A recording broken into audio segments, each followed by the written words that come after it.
अरे it fucking doesn't matter कि तुम हिंदू हो, मुस्लिम हो या फिर क्रिश्चियन हो। रिसेंटली एसएस राजामौली को लेके कुछ लफड़ा चल रहा है। मैं डिटेल में इस कंट्रोवर्सी के बारे में नहीं बोलूंगा, वो आप कहीं और से देख लेना। बट मैं इस कंट्रोवर्सी को एक एग्जाम्पल के तौर पे यूज करूंगा ताकि आप एक बहुत इंपॉर्टेंट चीज समझ सको। तो बात यह है कि राजामौली सर ने ऑन स्टेज हनुमान जी के बारे में कुछ कहा जो कि राजामौली सर का कुछ खुद का पर्सनल बिलीव्स है, और मैंने इंटरनेट पे क्रॉस चेक किया, उन्होंने कुछ ऐसा नहीं कहा जो कि इलीगल हो, और कोई भी समझदार व्यक्ति ये समझ जाएगा। इनफैक्ट आप अगर जाके वो देखोगे उनका क्लिप तो आप भी समझ जाओगे कि उन्होंने कुछ भी इलीगल या फिर एंटी हिंदू नहीं किया है। बट राष्ट्रीय वानर सेना जो कि एक हिंदू एक्टिविस्ट ग्रुप है, उन्होंने हैदराबाद के सरूर नगर पुलिस स्टेशन में एसएस राजामौली के अगेंस्ट एक कंप्लेन किया है। बीजेपी के एमएलए आके ये कह रहे हैं कि राजामौली के फिल्म्स को बॉयकॉट करो।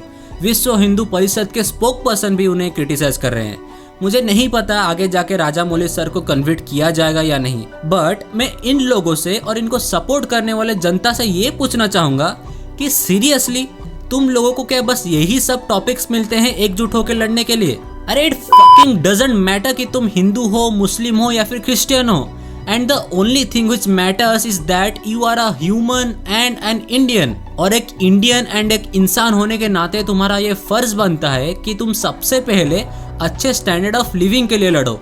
चलो स्टैंडर्ड ऑफ लिविंग को साइड में रखो, पर एटलीस्ट सबसे पहले साफ हवा के लिए तो लड़ो, फिर क्वालिटी एजुकेशन के लिए लड़ो, बेटर हॉस्पिटल्स के लिए लड़ो, बेटर सिविक सेंस के लिए लड़ो, एक्चुअल डेवलपमेंट के लिए लड़ो, इन्फ्लेशन के लिए लड़ो एंड बेटर ग्लोबल पोजीशन के लिए लड़ो।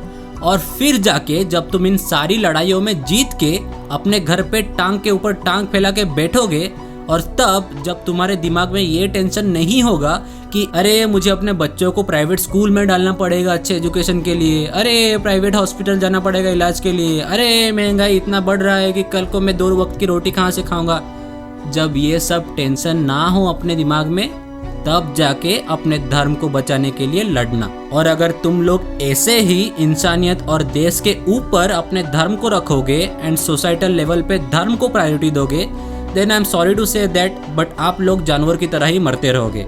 और अगर अभी भी मेरी बात कोई नहीं समझ पाया तो तुम बेवकूफ खोपड़ी तोड़ साले।